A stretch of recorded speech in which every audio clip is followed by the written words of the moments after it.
Hello, my name is Ohad Idan, and I'm the CEO of Praxis Solution. We're a Salesforce consulting company.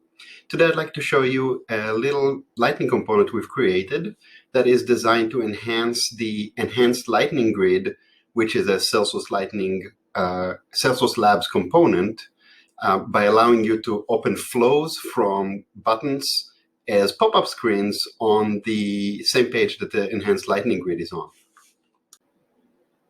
So the Enhanced Lightning Grid is a Salesforce Labs app, as I mentioned, and you can get that on the Salesforce App Exchange by just searching for Enhanced Lightning Grid. It's also available on the GitHub repository for Salesforce Labs. And what it does is it really allows you to create related lists that are a lot more functional than the standard Salesforce related lists. And so as an example, here's how that would look. Here is a related list created with Enhanced Lightning Grid. And you can see that we can put buttons on the top right, buttons that can always be available, buttons that can be available when we click and select rows, and even buttons on the rows themselves, which all can have icons, which we feel make the user experience a little bit more friendly and familiar. Further, you can have any rows that you want, which can be either rows from the record related list itself or even from related objects to it. So you can actually get relational data right there. It makes this a very cool component. However, it does have limitations with what you can do with these buttons. What we wanted to do is be able to open flows on the same screen as the record that we're viewing as a pop-up screen. Which was not possible with the Enhanced Lightning Grid out of the box. So this is where our Flow event launcher comes out. So let's start with just first looking what that behavior looks like. Right now we have some buttons and they are all configured to cause flows to pop up. By clicking a new contact role, I can actually have a completely custom flow that allows me to do different things that may be impossible to do with just a simple quick action on this object. In this case, I can actually show that there's already a primary and saying that if I select them, it will take over. And so let's just do that, for example. And we're able to very quickly create records. I can also use the same flows to then delete multiple records right from this related list. Again, this is a flow that allows me to see, hey, you're about to delete two roles.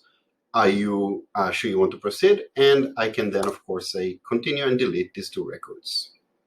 And we can obviously create really, really interesting use cases by just connecting related lists to flows. So how do you get the Flow event launcher? Well, you start at Praxis's GitHub page.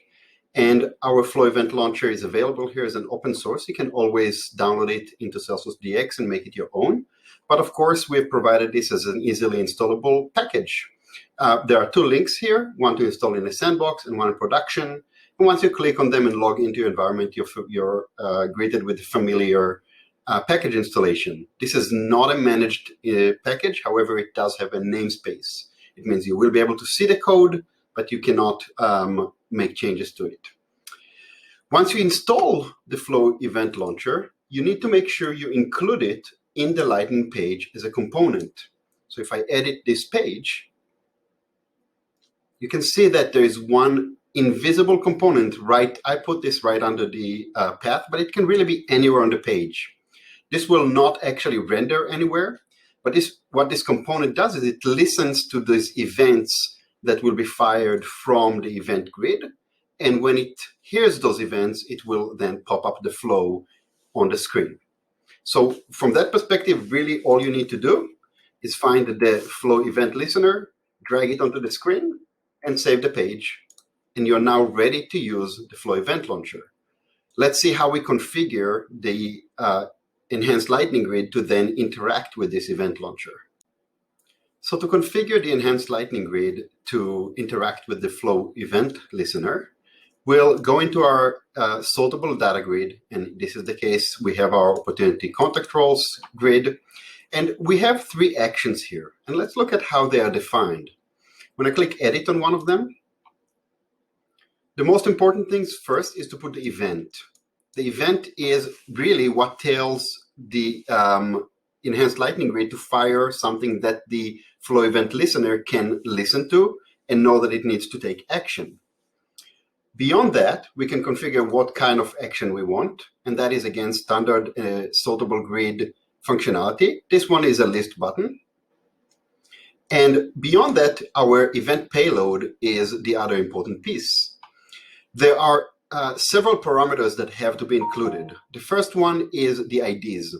This basically passes the IDs of the record or records that you want to pass into the flow. That can be the parent record ID, as in this case. It could be the ID of the row if you use a row button. It can be the IDs of the selected rows if you use the selection on the grid. The next parameter is the flow name, and this is simply the API name of the flow that we want to invoke when this button is clicked. Next, our flow variable name is the variable into which we pass in the information about the record that was selected, record or records that were selected. In this case, I have a variable on the flow called opportunity. Force page refresh is an optional parameter, but usually if your flows update information that is on the screen, like the records that are in the related list, you would want to ensure that this shows true so that the table is refreshed after the flow is closed.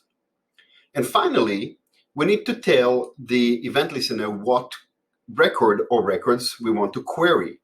In this case, we use the opportunity object. The parent ID is the parent of the opportunity contact roles. And so we're going to query an opportunity. And these are the fields that we want to query. When we do this, the variable inside the flow has to actually be of a record type. It's not just the ID of the opportunity. We actually get the actual opportunity. And all of these fields that are specified here will be populated with data that you may want to use inside your flow. So let's continue and take a look at how the flow itself was configured. As I mentioned, the flow name is create new opportunity contact roles. And here happens to be this flow, create new opportunity product roles. The most important thing to see right away is that I have this opportunity, which is an actual record variable. In this case, I'm only expecting ever to get one, so I don't have it configured as a collection. However, if you would get more, like in a case of a selection of multiple records, you definitely want to have the multiple values selected because that will allow multiple records to be passed into the flow. Beyond that, all I'm doing here is I'm checking if there's other primary roles, having a screen here that allows the user to interact, and finally create this role. Let's look at another example. In our delete example,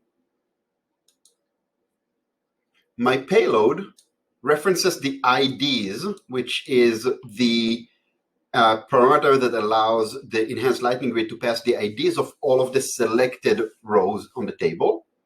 And it passes it into a variable called op contact roles. And it specifically queries this object for these fields.